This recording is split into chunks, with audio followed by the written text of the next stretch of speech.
네. 자, 일단 그 자료는 지금 이제 책으로 달라고 했는데 또 사정상 좀 책이 안 돼서 자료로 이제 앞으로 할 텐데요. 요 자료는 이제 끝까지 시험장까지 들고 가신다고 보시면 돼요. 다른 거 보실 필요 없고 그냥 이것만 보시면 100점인데 굳이 100점 맞을 시험도 아니잖아.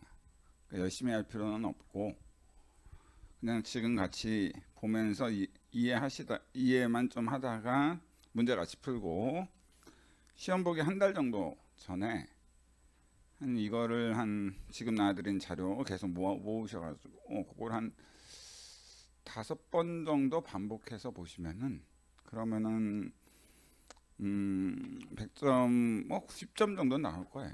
90점 이상은 나오고 100점도 나올 수 있고 뭐 그래서 너무 이렇게 행정수동법은 다시 한번 말씀드리지만 너무 이렇게 열심히 안 하셔도 돼요.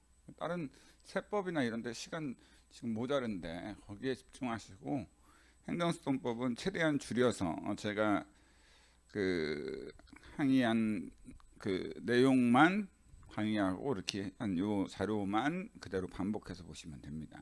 아시겠죠? 그러니까 뭐 더 추가하거나 뭐 이것도 많아요. 이것도 사실은 많아.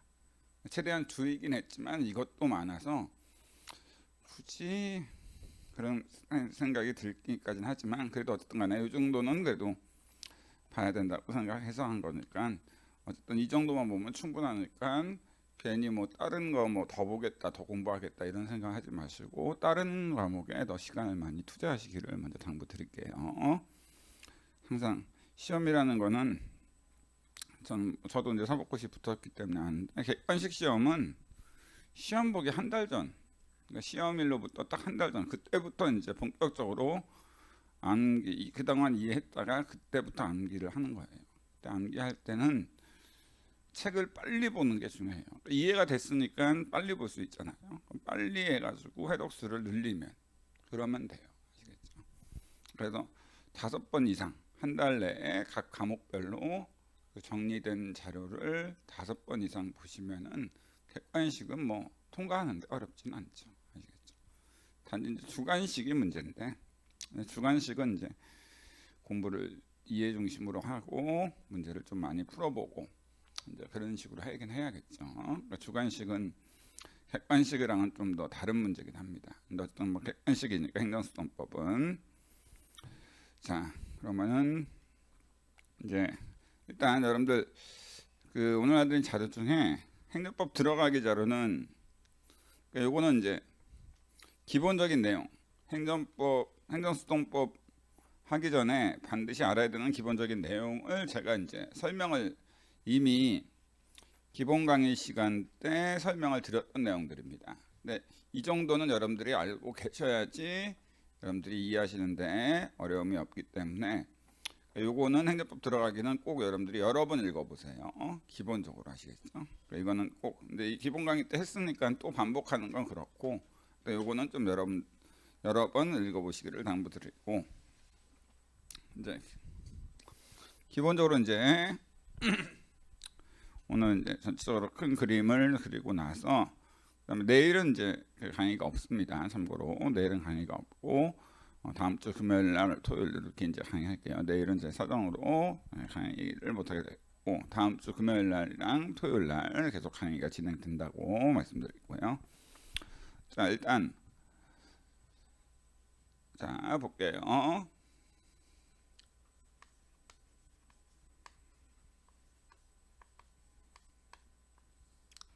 필기나 이런 거는 필요 없어요. 필기는 크게 필요 없고 대략적으로 이제 이해만 좀 해주시면 되는데 거기다 그 그러니까 행정법 들어가기라는 데 있는 내용이기도 해요. 요거만 꼼꼼하게 여러 번 읽어보세요. 몇 페이지 안 되니까 그죠? 이해 안 되시면은 제 개인 카톡으로 질문하시면 됩니다. 제 카톡 아이디가 KJI 7304니까 이쪽으로 질문하시면 될 것 같아요. 자, 어쨌든 볼게요. 행정주체라는 사람과 행정객체라는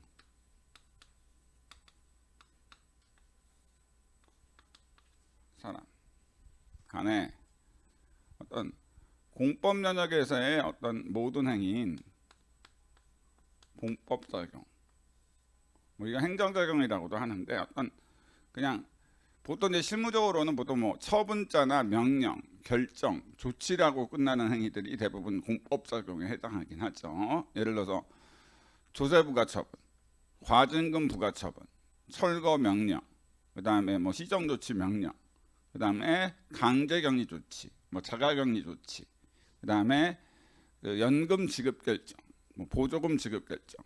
이 보통 이제 실무적으로는 처분, 명령, 조치, 결정 이런 형태의 이름을 갖고 있는 행위들인데, 이런 공법 영역, 그러니까 민법이나 상법처럼 여러분들 친구 간에 적용되는 사법이 아니라 우월한 국가 등과 같은 행정주체와 열등한 국민, 행정객체 간에 적용되는 공법, 행정법 영역에서의 행위인 공법 적용에 대한 권리 의무 다툼이 생겼다. 자, 그래서 행정주체와 행정객체 간에 사람과 사람 간에 공법 적용에 대한 권리 의무 다툼이 생겼다. 자, 이랬을 때, 자, 일단 먼저 하나씩 좀 분석을 해보면, 일단 행정주체는 뭐냐? 사람인데 사람만이 권리의무를 갖는다는 건 아실 거예요. 네, 행정주체는 사람인데 행정주체는 뭡니까? 라고 하면은 행정주체는 학문상 개념이긴 한데 그냥 그러니까 법에 의해 공법 적용, 처분이나 명령 같은 공법 적용하는 사람. 그럼 행정객체라는 사람은 뭡니까? 이런 공법 적용을 당하는 상대방.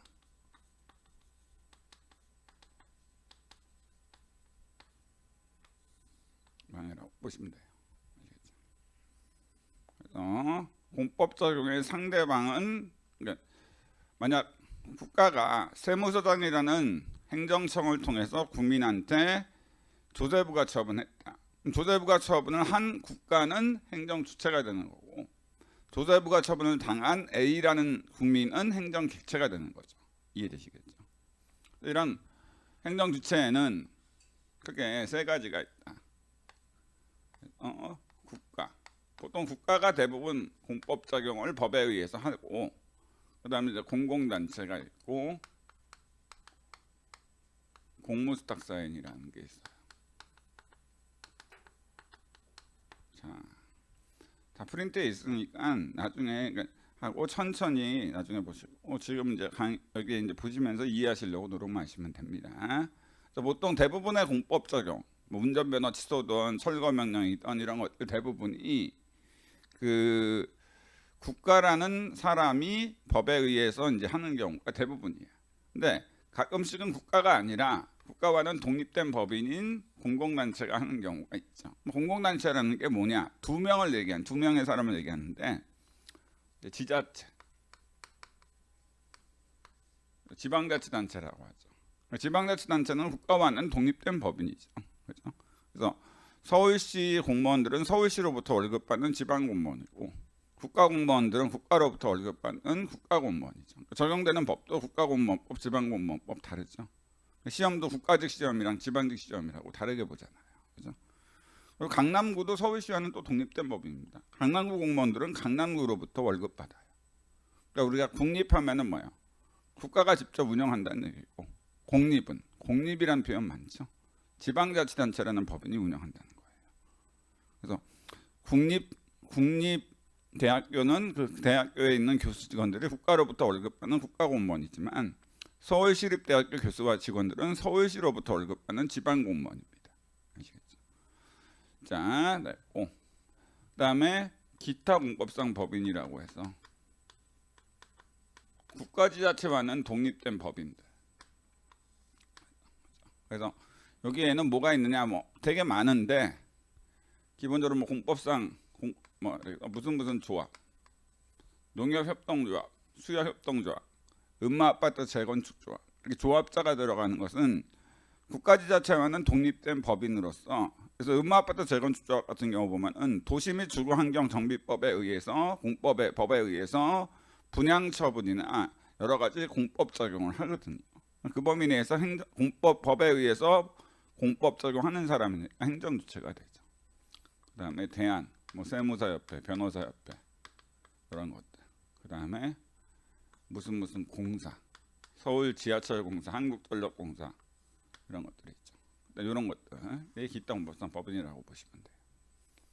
그래서 우리가 공무원법상 공무원은 국가 또는 지방자치단체랑 근로계약 관계를 체결한 자연인을 공무원법상 공무원이라고 할 때, 기타 공법상 법인 밑에 있는 직원들은 기타 공법상 법인과 근로계약 관계를 체결해서 기타 공법상 법인으로부터 월급을 받으니까 당연히 공무원법상 공무원이 아닙니다.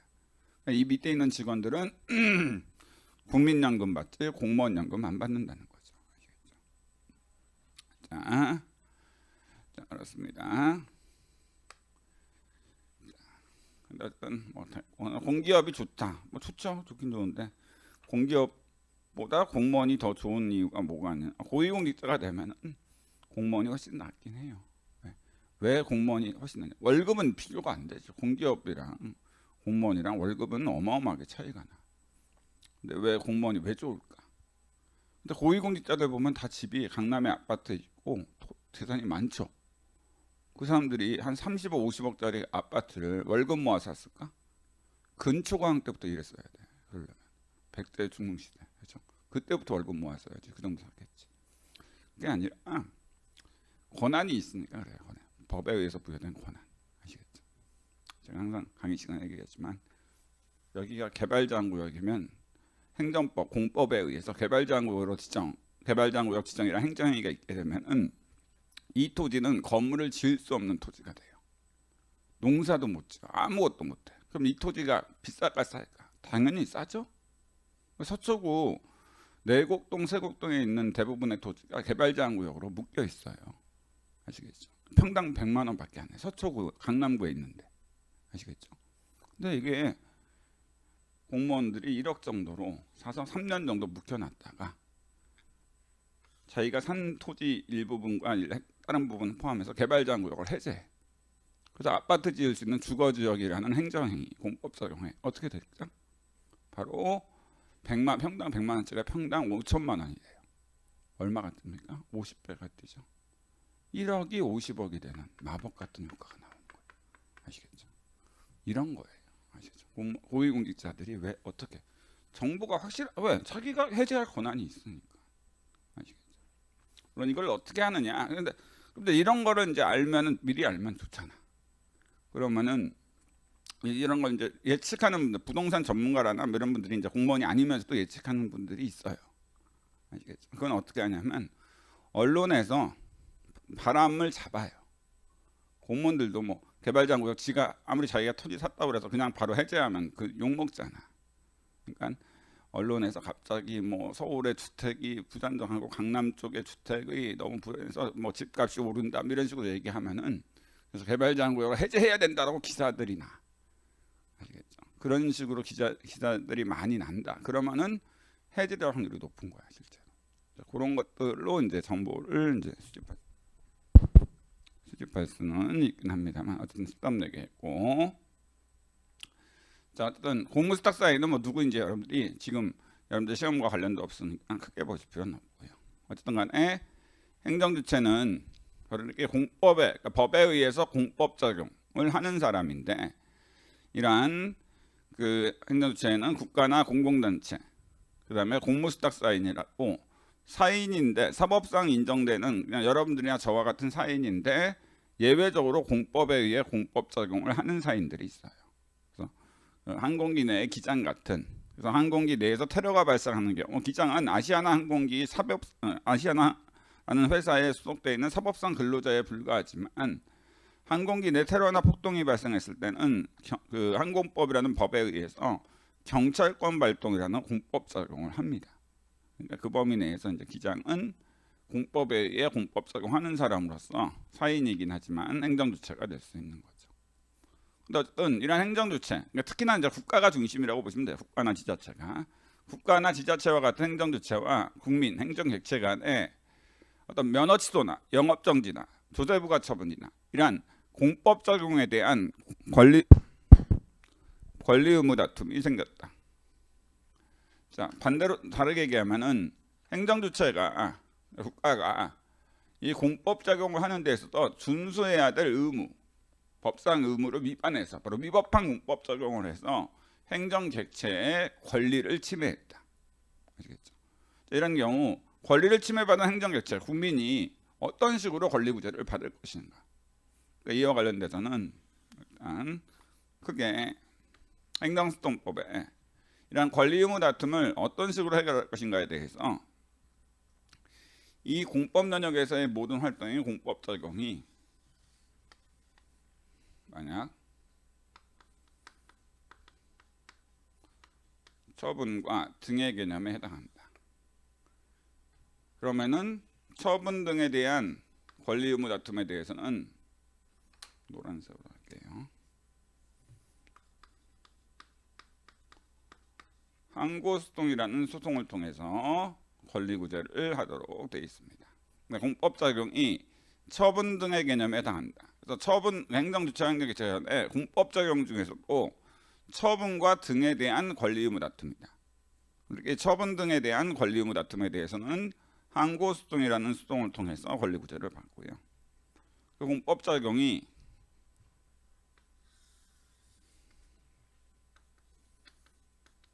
처분 등이 아닌 비권력 적용이라는 거다. 비권력 적용에 대한 권리 의무 다툼에 대해서는 당사소송이라는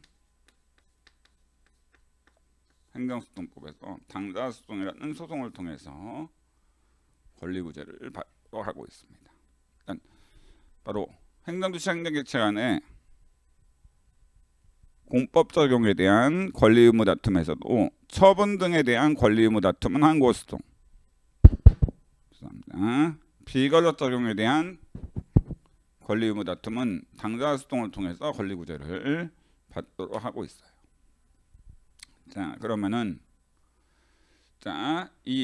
일단 먼저 요 처분과 등, 바로 처분 등에 대한 권리 의무 다툼에 대해서는 항고소송을 제기하고 비권력 적용에 대해서는 당사소송을 제기하도록 되어 있는데, 실제로 이 비권력 적용에 대한 권리 의무 다툼은 많지는 않거든요. 대부분 시험 문제는 처분 등에 대한 권리 의무 다툼. 그리고 여기서 시험 문제가 거의 한 40문제잖아요, 여러분들. 그 중에 한 34에서 35문제 정도가 여기서 나온다고 보시면 돼요, 항고소송에서. 그러니까 처분 등에 대한 권리 의무 다툼에 대해서는 항고소송을 통해서 권리구제를 받는데, 이때 처분이 뭐고 등이 뭡니까? 라고 했을 때 등은 국민이 행정심판을 청구했을 때 행정심판에 대해서 행정심판위원회라는 행정청이 내리는 재결을 얘기해요. 예를 들어서 운전면허 취소를 받은 A가 운전면허 취소 처분에 대해서 행정심판위원회에 취소심판이라는 행정심판을 청구했어. 근데 여기에 대해서 행정심판위원회가 기각재결이라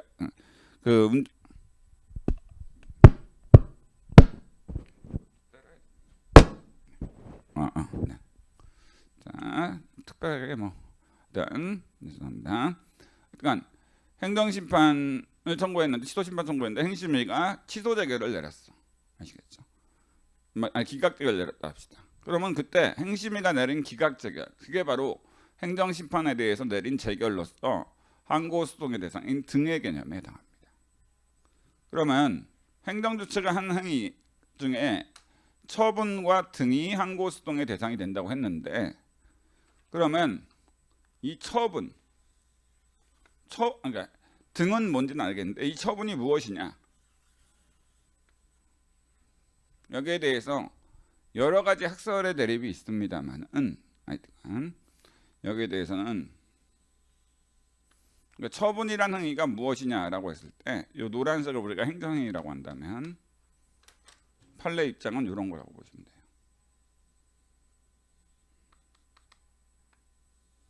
빨간색 이게 이제 처분이다. VA가 바로 강학상 행정행위라는 건데요. 행정행위에 대해서는 기본 강의 때 들어보셨죠? 행정행위. 그래서 바로 판례는 기본적으로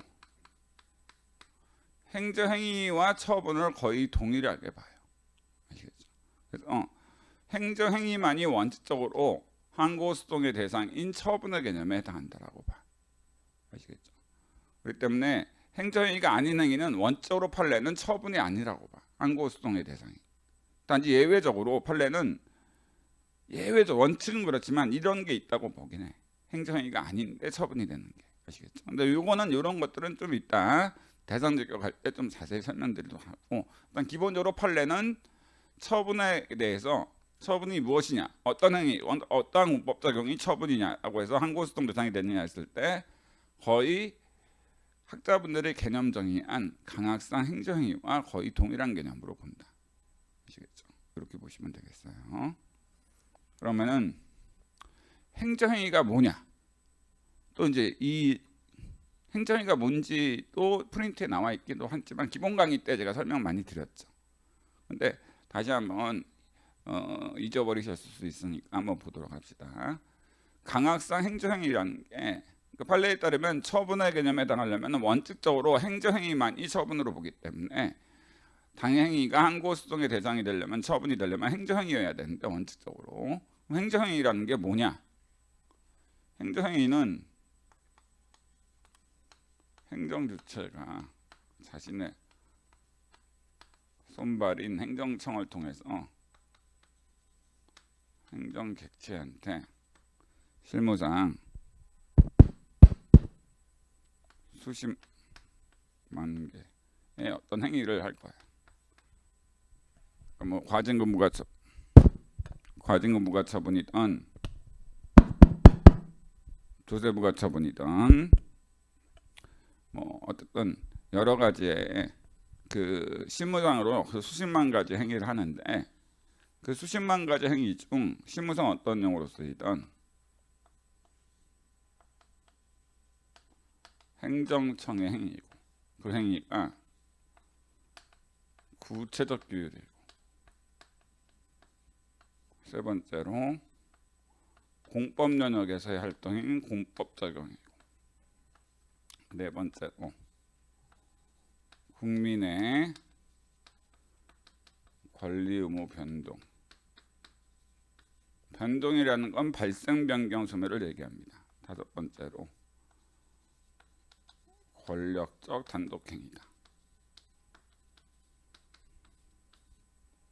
그러니까 실무상 행정주체, 국가 등이 행정청을 통해서 국민한테 실무상 수십만 개 행위를 했는데 그것이 이 다섯 가지 개념 기표를 모두 충족한다.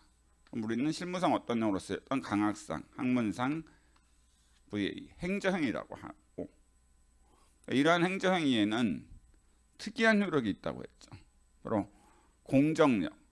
그러니까 일반적으로는 위법만 있으면 무효가 되는 게 원칙인데 행정행위는 위법이 있더라도 그 위법이 중대명백한 위법이 아닌 한 권한 있는 기간이 취소하기 전까지는 유효하게 통용되는 힘이라는 공정력이 있습니다.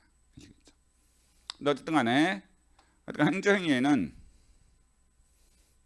행정행위가 되려면 다섯 가지 개념 지표를 충족해야 되는데 먼저 행정청이 한 수십만 개 행위가 강학상 행정행위가 되려면 그것이 행정청 행위여야 되는데 이때 행정청은 행소법상 행정청으로서 그냥 얘기만 할게요. 뒤에서 어차피 언급되니까 법에 의해 처분할 수 있는 권한을 부여받은 모든 자를 의미해요. 법에 의해서 처분할 권한을 부여받은 모든 자, 처분할 수 있는 권한을 부여받은 모든 자. 예를 들어서 지방의회는 원래 조직법상으로는 행정청이 아니거든. 그러나 지방의회도 지방자치법이라는 법에 의해서 징계 사유가 있는 지방의회 의원에 대한 징계의결 처분할 권한을 부여받아서 지방의회 명의로 징계의결 처분했다. 그러면 그때 지방의회는 행정수동법상의 행정청의 개념에 해당하게 됩니다. 아시겠죠? 행소법 행정청은 법에 의해 처분할 수 있는 권한을 부여받은 모든 자라고 보시면 돼요. 아시겠죠? 자, 그래서 한국 산업 인력공단이라는 그러한 어떤 법인이 원래 기획재정부 장관한테 있는 세무사 시험에 대한 합격 불합격 처분할 수 있는 권한을 시험 출제 권한을 부여받아서 공단 명의로 합격 불합격 처분한다. 그 범인의 한국산업공단은 하여간 법에 의해서 처분 권한을 부여받은 자거든. 그렇기 때문에 합격 처분 불합격 처분할 수 있는 권한을 부여받은 자이기 때문에 그 범위 내에서 한국산업공단은 그리고 행정청이 됩니다. 행정수정법상. 그리고 구체적 규율이다. 여기에 반대말은 추상적 규율. 바로 입법, 행정입법으로 법규, 명령, 행정규칙 같은 걸 말하죠. 그래서 구체적 규율이어야 되기 때문에 아무리 행정청 행위라도 추상적 규율인 행정입법, 바로 법규, 명령, 행정규칙은 강학상 행정행위에 해당하지 않아요. 아시겠죠? 그러면은 구체적 규율인가 추상적 규율인가는 어떻게 구별합니까? 했을 때 학문적으로는 특정된 사건에 대해서 일시적으로 규율하는 게 구체적 규율이고 불특정한 사건에 대해서 장래 반복적으로 규율하는 게 추상적 규율이다. 이렇게 얘기했지만 어떻게 구별? 저희가 고유명사, 이름에 대한 규율이라고 얘기했죠. 고유명사. 그래서 고유명사, 이름에 대한 규율이 있으면 구체적 규율, 이름에 대한 규율이 없으면 추상적 규율이라고 얘기했죠. 그러니까 청소년 유해 매체물 결정고시, 이거는 구체적 규율로서 행정행위, 항고수동의 대상인 처분의 개념에 해당해요. 행정행위이기 때문에. 왜? 청소년 유해 매체물 결정고시는 일단 그 다음 각고의 매체물을 청소년 유해 매체물로 고시한다. 1. 맥심, 2. 슬램덩크. 이름이 들어가잖아. 거기에 비해서 고용노동부 장관이 하는 최저임금 고시는 추상적 규율로서 입법이지 행정행위, 처분이 아니에요. 왜?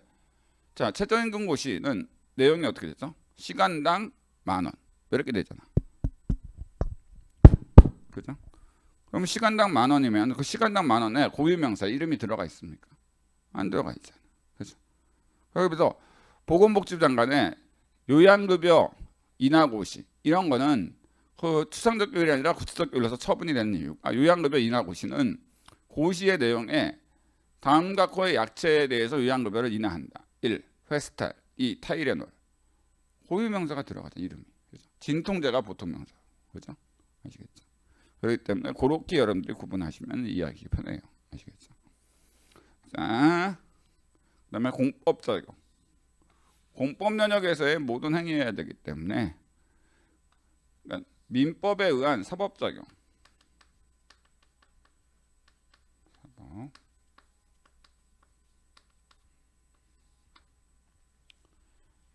그러니까 이 사법 적용은 민법이나 상법이라는 사법에 근거한 사법 적용은 행정행위가 될 수가 없습니다. 아무리 행정청이 구체적 사실에 대한 규율을 했다 하더라도 민법에 의해서 사법 적용한 것은 강학상 행정행위, 항고수동의 대상인 처분이 될 수가 없어요. 왜냐하면 판례는 행정행위와 처분을 거의 동일하게 보니까. 아시겠죠? 자, 그래서 예를 들어서 조달청이라는 국가의 조달청 행정청이 삼성전자랑 어떤 특별한 노트북, 고유한 이름이 있는 노트북에 대해서 물품 공급 계약을 체결했다.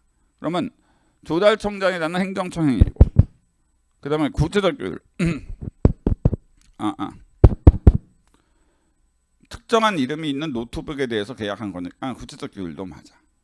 근데 공법 적용이냐라고 했을 때 그거는 민법에 의해서 체결되는 물품 공급 계약이라는 사법상 계약이지 공법 영역에서의 활동이 아니에요. 그렇기 때문에 그거는 행정행위가 될 수 없습니다. 그다음에 국민의 권리 의무 변동을 일으키는 행위예요.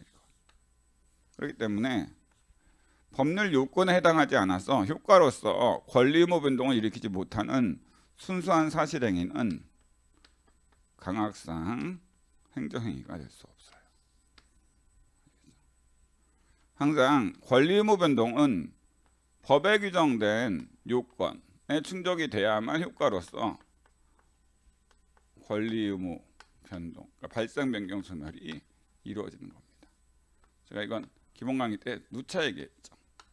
항상 권리 의무 변동이라는 효과 발생은 효과라는 표현이 있으면 무조건 권리 의무 변동, 발생 변경 소멸인데 이 효과는 법에 규정된 요건, 그러니까 법의 요건에 충족이 돼야만 효과로서 권리 의무 변동이 일어나요.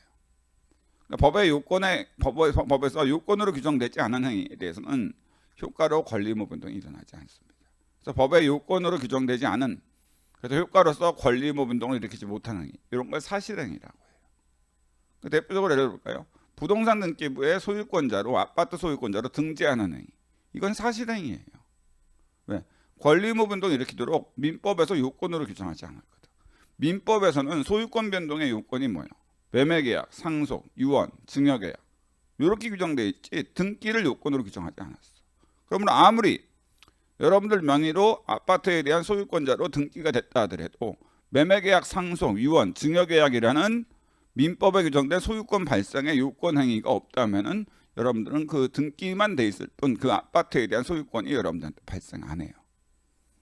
아시겠죠? 그러니까 명의신탁 세법에서 배우시지 않았나? 명의신탁이 뭐야? 실제 소유권은 이 사람한테 있는데 등기만 그 사람한테 넘긴 거야. 매매계약도 체결 안 하고 체결한 것처럼 허위로 꾸며가지고. 그럼 이제 세금이 다주택자가 안 되니까 세금이 좀 줄어들잖아. 근데 등기 명의는 국세청에서는 등기로만 이제 소유권을 파악하니까, 그죠? 그런 경우가 있는 거죠. 아시겠죠? 자, 하여간 네. 근데 요즘에는 탈세하는 게 쉽지는 않습니다. 국세청이 마음만 먹으면 웬만한 거는 거의 다 잡아내긴 해요. 아시겠죠? 네, 그 다음에 마지막으로 권력전환 독행. 참고로 얘기하면 순수한 사실행위. 보통 이제 권고라고 쓰이는 경우가 많은데 공정거래위원회가 네이버한테 실명제로 댓글을 전환해라라고 권고했다.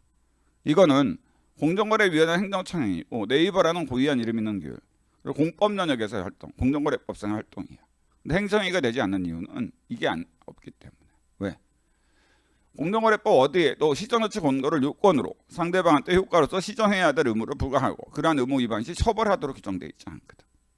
그러니까 법의 요건으로 규정되어 있지 않은 행위는 효과인 권리의무 운동을 일으키지 못해요. 그러니까 행정행위가 되려면 법의 요건에 의해서 당행행위가 법의 요건으로 규정돼서 효과로서 권리의무 운동을 일으켜야만 행정행위가 되거든. 아시겠죠?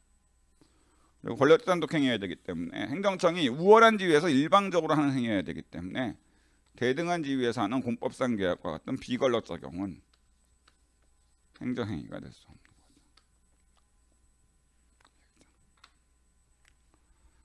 자, 그리고 이러한 행정행위는 공정력이라는 게 있다. 공정력에 대해서는 뭐 제가 얘기 안 하더라도 아시겠지만 다 프린트에 있어요. 그 핸드폰 들어가기 프린트에 이미 기본 강의 때 설명드렸으니까 똑같이 반복하지는 않겠습니다만 행정행위는 다른 비권력적 경우와는 달리 위법이 있다고 바로 무효가 되지 않고 행정행위는 위법이 있더라도 그 위법이 중대명백한 위법이 아닌 한 권한 있는 기관이 취소하기 전까지는 바로 권한 있는 처분청, 취소 심판 맡은 행심위, 취소 수동 맡은 행정법원이 직권 취소 판결하기 전까지는 유효하게 통용됩니다. 바로 그러한 공정력이라는 행정행위의 효력이 인정이 돼요. 어떤 행정행위는 실무상 어떤 용어로 쓰이던 5가지 개념지표를 모두 충족한 행위다. 그럼 실무상 어떤 용어로 쓰이던 강학상 행정행위다. 횡단보도 설치도 행정행위라고 얘기했죠. 상고수동 대상인 처분의 개념에 해당한다. 왜? 횡단보도 설치 각 지방 경찰청장이라는 행정청이 하고, 두 번째 동작구 노량진동 몇 번지라는 고유한 이름에 대한 규율이고, 공법 적용 도로교통법에 근거한 공법 적용이고, 네 번째 횡단보도 설치를 요건으로 도로교통법에서 효과로서 뭐예요? 모든 운전자들한테 일단 멈춰야 될 의무를 부과하죠. 그래서 그런 의무를 위반해서 횡단보도에서 멈추지 않고 지나가다가 사고 발생했다. 운전자 100% 과실입니다. 갑자기 사람이 뛰쳐나왔다 하더라도 이건 무조건 100% 운전자 과실. 횡단보도 위에 사고는 뭐예요? 10대 범죄라고 해서 보험 처리가 되고 합의했다 하더라도 뭐예요? 형사처벌, 징역이나 벌금을 부과받게 됩니다. 아시겠죠? 음주운전이라는 10대 범죄라고 있어요. 교통법.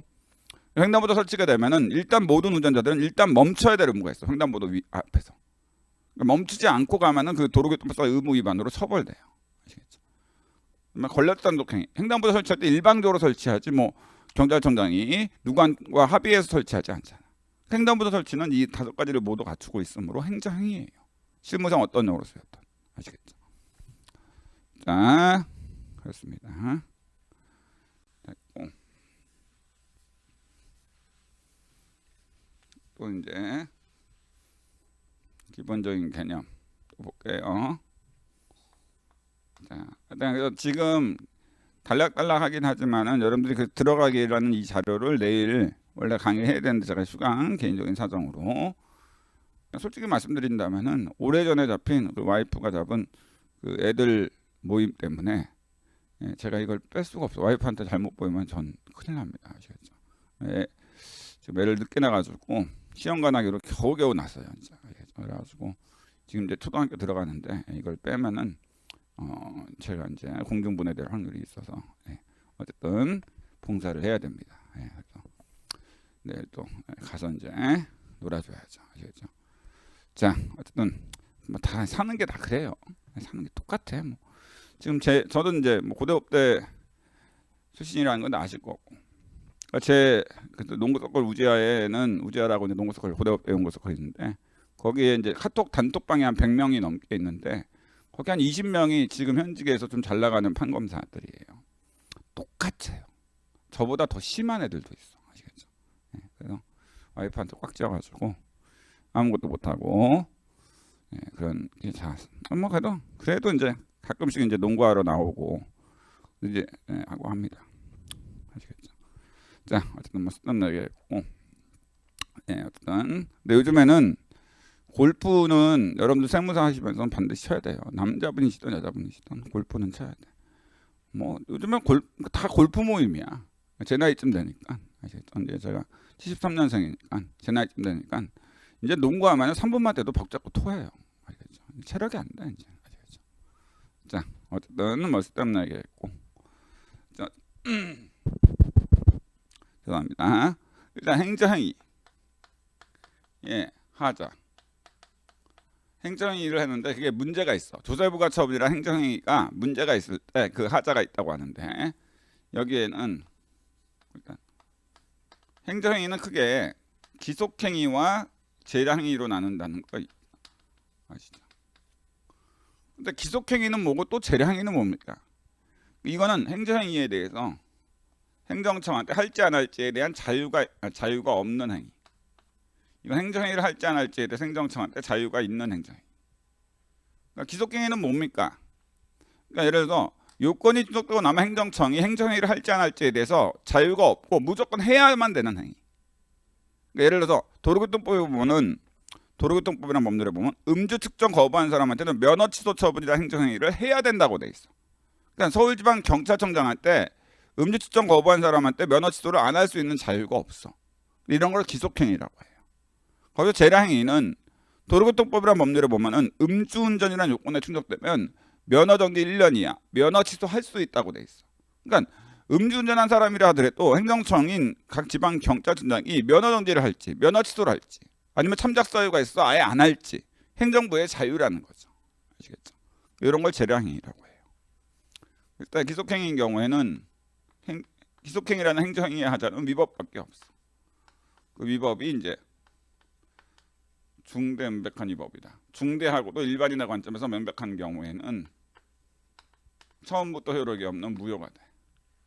근데 행정행위의 위법이 중대 명백해서 무효인 경우는 실무상 거의 없다고 했죠.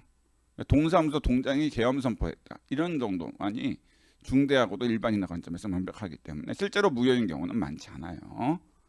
그럼 행정행위의 위법이 있긴 한데 중대하지 않거나 또는 명백한 위법이 있긴 한데 그 기속행위의 위법이 중대하긴 하지만 명백하지 않다거나 또 아예 중대하지 않거나, 그러니까 이런 경우에는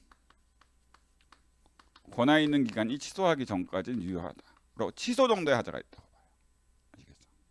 그러니까 말로 A한테 1억 조세부가 처분을 세무서장이 내렸는데 그 1억 조세부가 처분이 세법 위반의 위법이 있긴 해. 근데 그 위법이 중대 명백한 위법은 아니야. 그럼 권한 있는 기간이 취소하기까지는 1억 조세부가 처분 유효하기 때문에 상대방은 1억 납세, 그러니까 세금을 납부해야 될 의무가 발생해요. 세금 안 내면 뭐예요? 1억 조세부가 처분 위법하더라도 뭐예요? 강제징수, 독촉압류 공매해버립니다. 아시겠죠? 그러니까 이때는 빨리 이 사람이 뭐예요? 세금을 안 내기 위해서 뭐예요? 이 1억 위법하지만 유효한 취소 정도자밖에 없어 유효한 이 행정행위를 무효로 만들어야 되니까 권한 있는 기관인 행정심판위원회. 그러니까 여러분들은 이제 행정심판위원회가 아니라 국세청장한테 심사청구나 국세심판원에 심판청구, 감사원에 이제 심사청구라는 행정심판, 특별행정심판을 거치거나 아니면 권한 있는 행정법원에 취소소송을 제기해서 권한 있는 행정법원이나 행심위의 취소 대결 취소 판결을 통해서 무효로 만들어야지 돈을 안 내도 되게 되는 거죠. 근데 재량행위인 경우에는 재량행위도 위법한 재량의 한계를 넘어서 우리가 재량의 위법을 보통 이제 나중에 이제 하시면 되는데 일탈 또는 남용이라고 표현하긴 하는데, 그러니까 재량행위란 행정행위에도 위법이 있을 수 있고, 위법이 있으면 당연히 뭐예요? 중대연백한 위법이면 무효고, 재량행위도 행정행위지만 중대연백한 위법이 아니면 취소 정도밖에 없고 유효해. 근데 재량행위인 경우에는 재량의 한계를 넘진 않아서 위법은 아니야. 그러니까 혈중알코올농도 뭐 0.052인 사람한테 행정청이 면허정지 1년을 했어. 근데 도로교통법이라는 법률에 보니까 면허정지 1년 이하 또는 면허 취소할 수 있다고 돼 있어. 면허정지 1년 했으니까 재량의 외적 한계를 벗어나진 않았지. 위법은 아니야. 적법이야. 근데 당해 사안에서 가장 공익에 적당한 재량권 행사는 보니까 참작 사유가 있어. 영업정지 한 10개월만 해도 충분히 공익에 적당한데 행정청이 판단을 약간 잘못해가지고 영업정지 12개월, 면허정지 12개월을 한 거야. 이거는 면허정지 12개월, 그러니까 1년은 재량의 한계를 넘어서 위법은 아니지만 가장 공익에 적당한 재량권 행사를 하지 않은 거죠. 이런 걸 우리가 부당이라고 해요. 앞으로 시험 문제 자주 나올 거예요. 자, 부당은 오로지 행정행위 중에서도 재량행위에서 하자로서 위법은 아니야. 그러니까 적법이야. 그러니까 부당이라는 용어가 나오면 무조건 여러분들 적법이라고 생각하시면 돼. 아시죠? 부당은 무조건 적법이다. 외워두세요. 그러니까 부당이라는 용어가 나오면 적법 부당이구나 이렇게 생각하시면 돼. 그렇기 때문에 이 적법 부당한 재량행위에 대해서는 위법이 없기 때문에 취소 수동을 맡은 법원은 취소 판결을 내리려면 수동물로서 당해 처분의 위법성이라는 수동물이 인정돼야 되거든. 근데 위법성이 없단 말이에요. 아시겠죠? 그렇기 때문에 취소 판결을 내리는 것은 불가능합니다. 취소 판결 내리는 건 불가능해요. 아시겠죠? 왜냐하면 취소 판결 내리려면 취소 수동 맡은 법원이 본안에서 당해 처분의 위법성이라는 수동물을 인정해야 되는데 왜냐하면 부당한 재량행위는 적법이기 때문에 위법성이 인정 안 되거든. 위법하지 않으므로 기각할 수밖에 없어요. 단지 처분청이 하는 직권 취소나 그다음에 취소 심판을 맡은 행정심판위원회가 하는 취소 재결, 요거는 가능합니다. 그러니까 부당한 재량행위에 대해서 취소 판결은 불가능하지만 처분청 스스로가 하는 직권 취소나 부당한 재량행위에 대해서 부당한 재량행위에 대해서 취소 심판을 맡은 행정심판위원회가 하는 취소 재결은 가능해요. 아시겠죠? 근데 실무적으로는 이게 뭐냐? 현무 주작, 상상 속의 동물이야. 실무적으로 없다는 거야. 그러니까 부당한 이유로 처분청이 직권 취소하거나 실제로 취소 심판 맡은 행심위가 적법 부당한 재량행위라는 이유로 취소 재결 내리는 건 실무적으로는 없다는 얘기예요. 아시겠죠? 그냥 상상 속의 동물 같은 거야. 아시겠죠? 상상 속의 동물. 아시겠죠? 자, 됐습니다.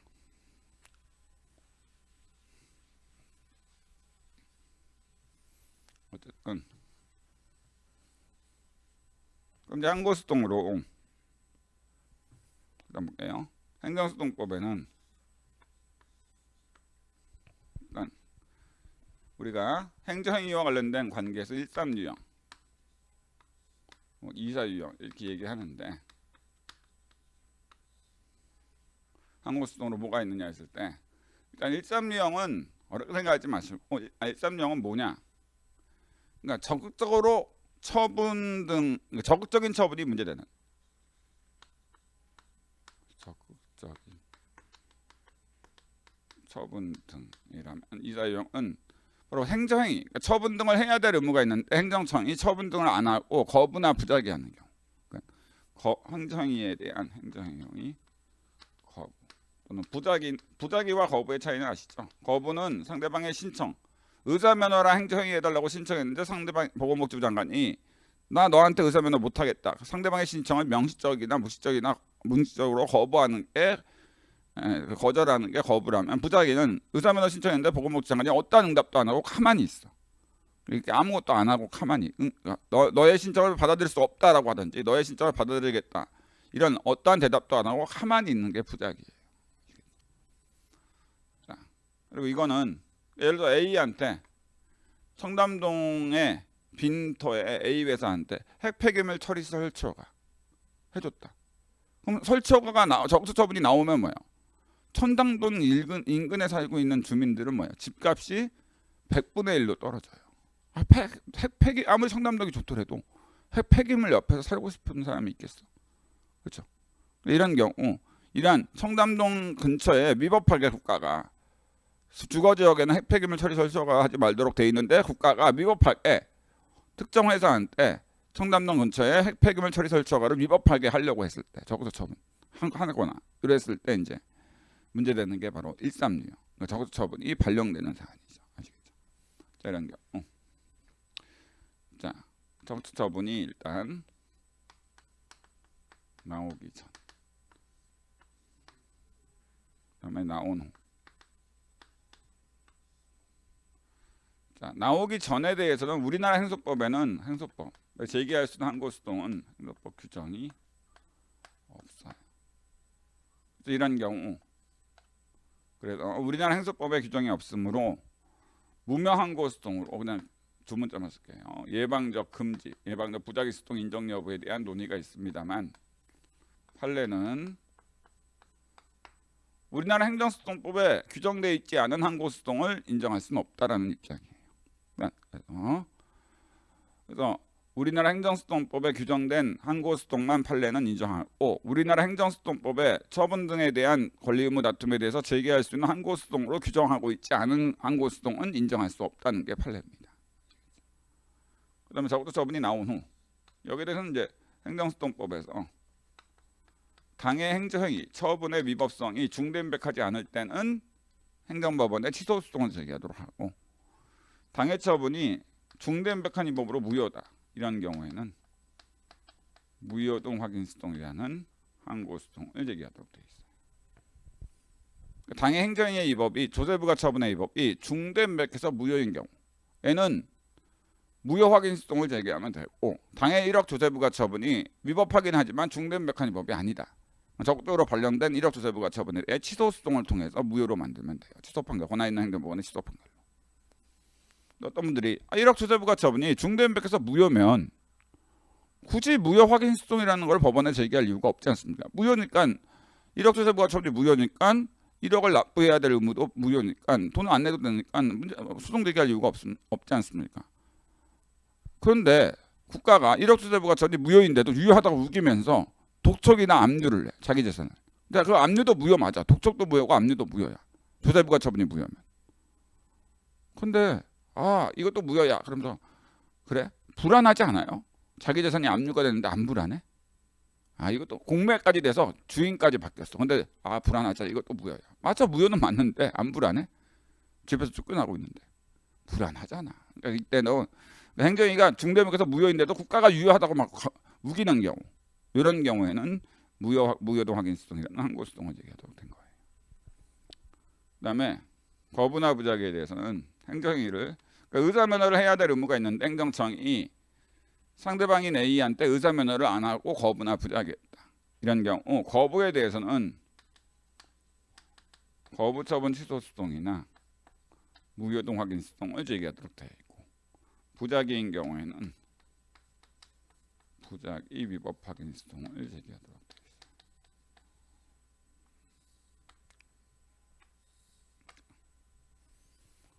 근데 여기에 대해서 부작위 위법 확인수동과 거부처분 취소수동 무효 확인수동 외에 무명항고수동으로 의무이행수동을 인정할 수 있느냐, 여기에 대한 논의가 있습니다만 판례는 우리나라 행정수동법에 규정되어 있는 항고수동만 인정할 수 있지 행소법에 규정되어 있지 않은 항고수동은 인정할 수 없다는 입장이에요.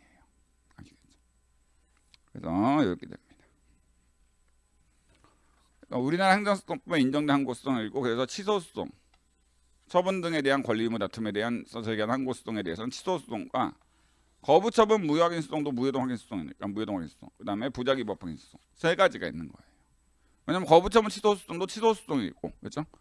무효동 확인, 거부처분 무효동 확인수동도 무효동 확인수동과 똑같으니까 결국 세 가지의 수동이 우리나라 행소법의 항고수동의 종류로 규정되어 있다. 이렇게 보시면 됩니다. 그리고 당사 수동은 비권력 적용에 대한 권리 의무 다툼에 대해서 제기하는 수동인데 처분 등에 대한 권리 의무 다툼이 아닌 처분 등에 대한 다툼이 아닌 비권력 적용에 대한 권리 의무 다툼에 대해서 얘기하는 건데 이행수동 이런 무슨 청구소송과 확인소송 이행수동과 확인수동이 있습니다. 아시겠죠? 참고로 제가 무차 말씀드리고 거기에도 적혀져 있긴 하겠지만은 행정법 들어가기 맨 밑에 보면 첫 번째 페이지 맨 밑에 보면은 빈칸이 많죠. 거기에다가 이제 적어 놓으세요. 행정행위, 그러니까 처분, 행정행위, 그러니까 처분이죠. 요건으로 하여 처분을 요건으로 하여 발생하는 권리. 이거는 처분, 행정행위를 요건으로 해서 발생하는 권리 의무. 이거는 무조건 비권력 적용에 대한 권리 의무로 봐서 당사자 수동의 대상이 됩니다. 행정행위를 요건으로 해서 발생하는 권리 의무는 비권력 적용에 대한 권리 의무로 봐서 무조건 당사자 수동 대상이 돼요. 그러니까 철거 명령을 이런 행정행위를 요건으로 해서 철거 의무가 부과되잖아. 그러니까 철거 의무 부존재 확인 수동은 부존재 확인의 대상이 되는 것이 뭐야? 행정행위인 철거 명령, 처분을 요건으로 해서 발생하는 철거 의무잖아. 그러니까 비권력 적용에 대한 권리 의무가 소위 대상이니까 당사자 수동으로서의 확인 수동이 되는 거예요. 1억 납세 의무 부존재나 무효 확인 수동도 무효 확인이라고 해서 항고 수동, 무효 확인 수동 아니에요. 항고 수동으로서 무효 등 확인 수동은 처분 소외 대상이 처분 등에 대한 무효 확인 수동이야. 그러니까 소외 대상이 행정행위에 대한 무효 확인을 구하면 항고 수동으로서 무효 확인 수동이고 같은 무효 확인이라는 이름을 썼더라도 처분, 행정행위를 요건으로 해서 발생한 권리 의무에 대한 무효 확인을 구하면 당사자 수동으로서의 무효 확인 수동이고 매매 계약과 같이 여러분들과 여러분들 친구 간의 사법상 계약, 사법작용에 대한 무효 확인을 구한다. 민사수동으로서의 무효 확인 수동이 됩니다. 그러니까 무효 확인이라는 이름이라도 확인의 대상이 된 행위가 사법작용이면 민사수동, 그 확인의 대상이 된 행위가 행정행위를 요건으로 해서 발생하는 권리 의무다. 그러면 당사수동, 확인의 대상이 행정행위다. 그러면 항고수동 이렇게 된다고 보시면 돼요.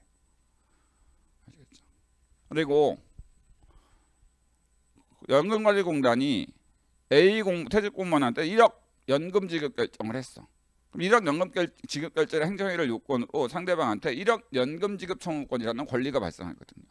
근데 공단이 1억 연금 지급 결정의 행정행위만 하고 돈을 지급을 안 하는 거야. 이런 경우 그 상대방인 퇴직 공무원이 1억 연금 지급 청구 수동이라는 걸 제기했다. 이건 당사자 수동으로서의 이행 수동이 되는 거예요. 왜냐하면 1억 연금 지급 결정이라는 행정행위를 요건으로 발생한 1억 연금 지급 청구권이라는 권리에 대한 다툼이기 때문에 이거는 당사자 수동으로서의 이행 수동이 되는 거죠. 아시겠죠? 자, 이렇게 됩니다.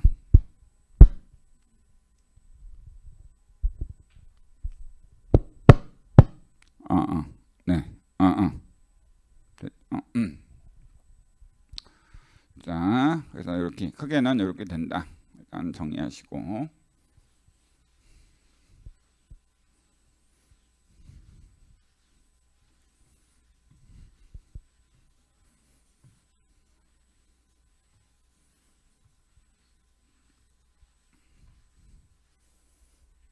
자, 이제 또 봅시다. 크게 그림. 큰 그림을 그리고 나서 세부적인 거는 본격적으로 실제로 프린트를 보는 거는 요 프린트를 보는 거는 아마 다음 시간이 되지 않을까 생각이 들긴 해요. 자, 일단 봅니다.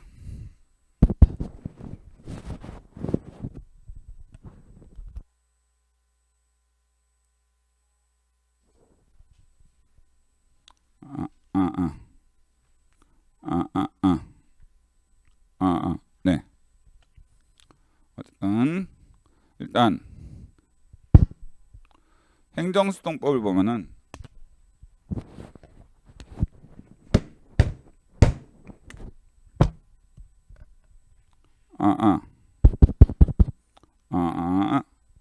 네. 일단 행정수동법을 보면은 행정수동의 대상으로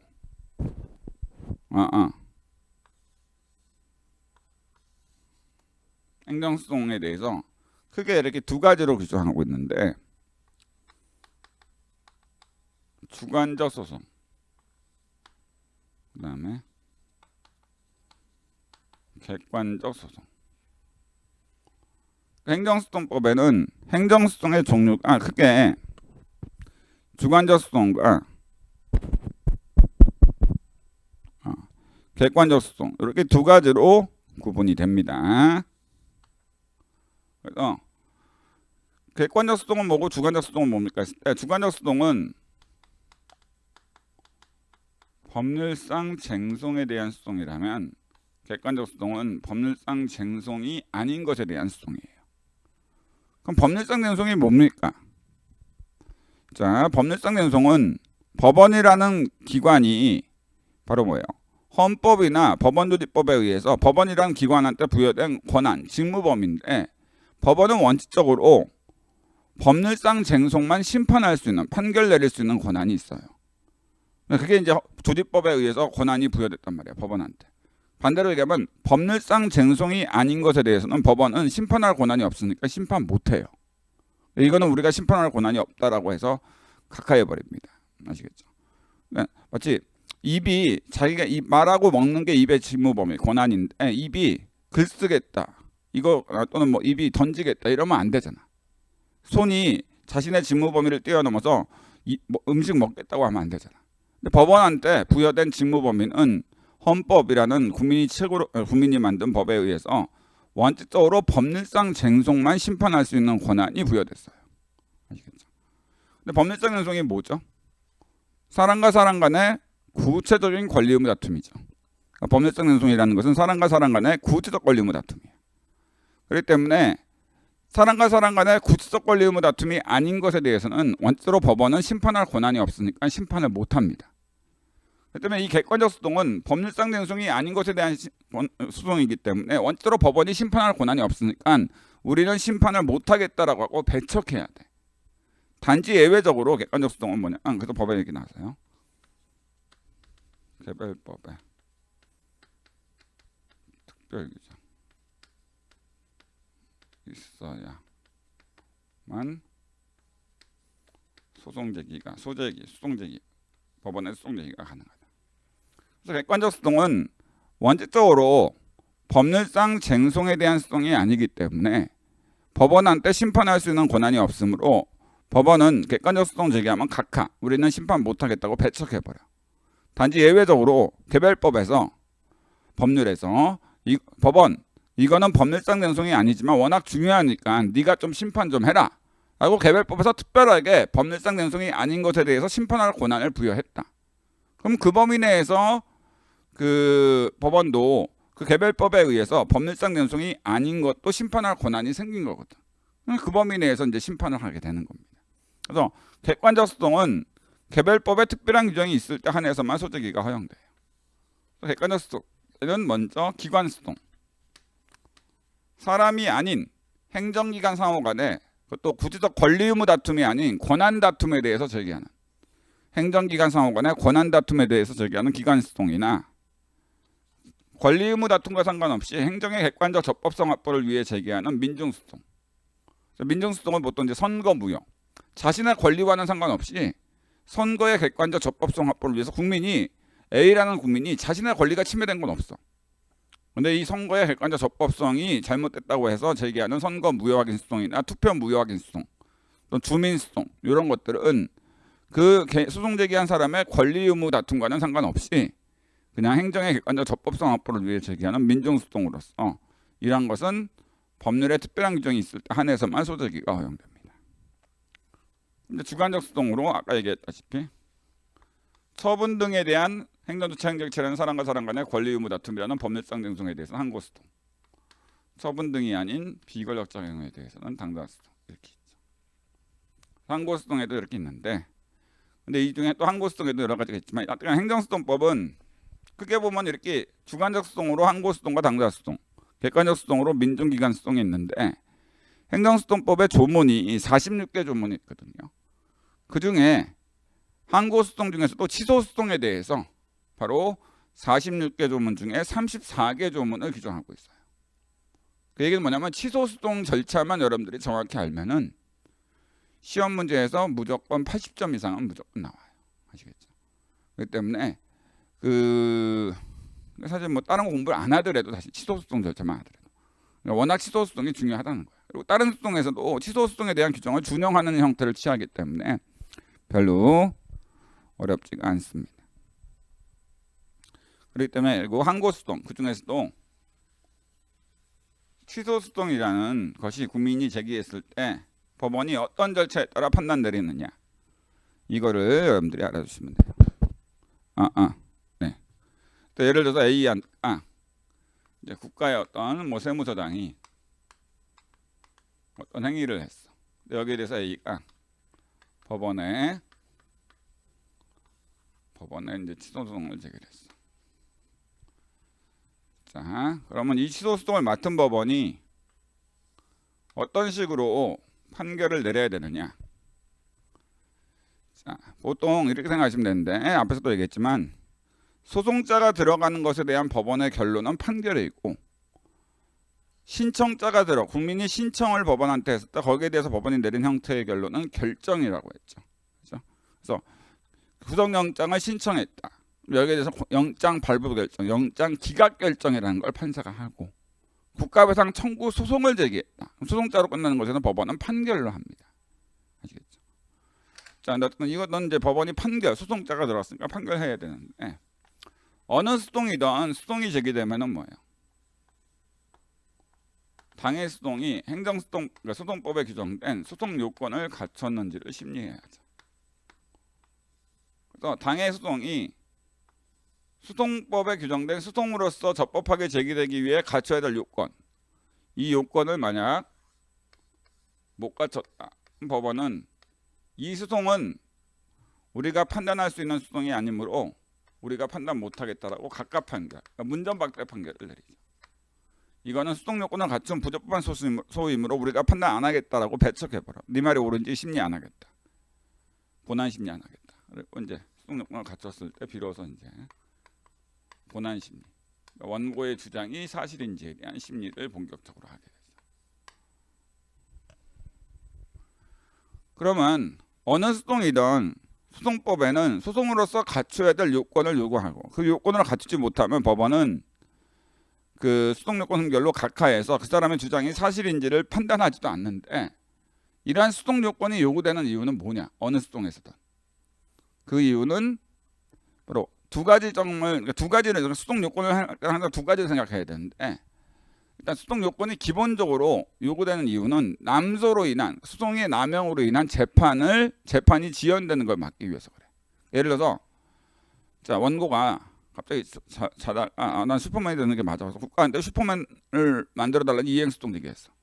여기서 법원이 본안 심리까지 해서 그러한 권리가 있는지 다 심리해서 본안 판결을 내려야 된다. 그러면 또 여러분들이 친구랑 배트맨이랑 슈퍼맨이랑 싸웠을 때 누가 이렇게 싸움이 일어나가지고 이거 분쟁이니까 수동 제기하자.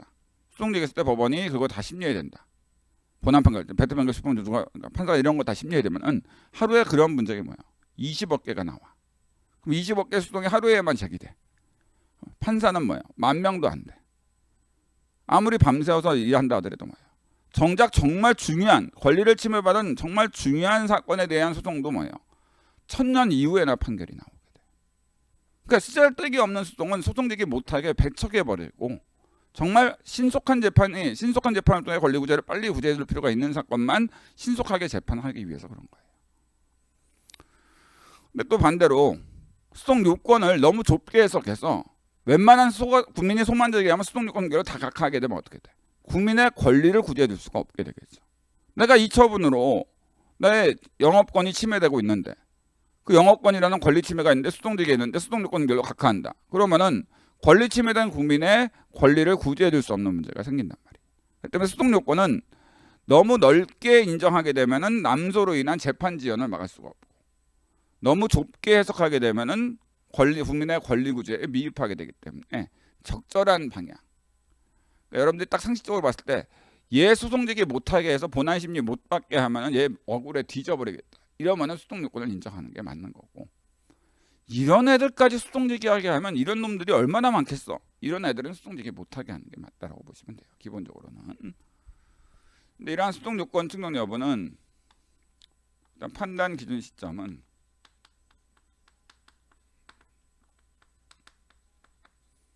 사실심 변론적 결시.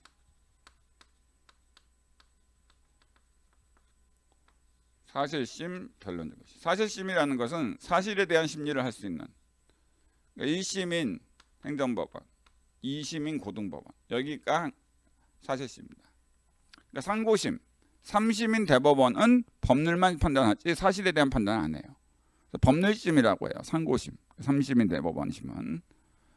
변론적 결실은 판결 선고 2주 전이라고 보시면 됩니다. 최후의 변론기, 판결 선고 2주 전.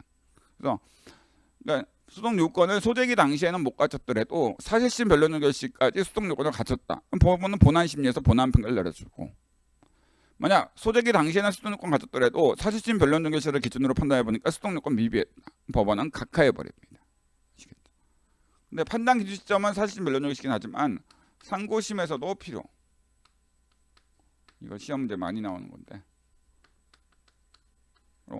사실심 변론적 결실을 기준으로 수동 요건 충족 여부를 판단하지만 상고심에서도 수동 요건을 갖췄는지에 대해서 상고심에서도 수동 요건을 갖추고 있어야 되고, 만약 사실심 변론적 결실에 수동 요건 갖췄더라도 상고심이 제기되는데 상고심에서 수동 요건을 미비하게 됐다. 법원은 각하해 버립니다. 상고심을 맡은 대법원은. 그다음에 판단 방법은 직권조사 사항이에요. 직권조사 사항은 뭐냐? 당사자가 주장하지 않고 당사자가 뭐 자백을 하더라도 상관없이 법원이 직권으로, 판사가 직권으로 조사해서 수동 요건을 못 갖췄다. 그러면 각하해 버릴 수 있어요. 그러니까 원고와 수동제기한 원고와 필고가 모두 원고가 제기한 수동이 취소 수동이 수동 요건을 갖췄습니다라고 인정을 했어. 그때도 판사가 직권으로 조사해 보니까 수동 요건 미비했어. 그럼 각하해 버릴 수 있어요. 이게 바로 직권, 법원이 직권으로 조사해서 판단할 수 있는 사항이라는 겁니다. 그럼 이러한 취소 수동 요건에 대해서 행정수동법은 여러 가지를 규정하고 있는데, 상세한 내용들은 시간 좀 됐으니까 10분 정도 쉰 다음에 진도 나가도록 하겠습니다. 5시 반에 끝난다고 보시면 될 것 같아요. 10분만 쉬도록 할게요.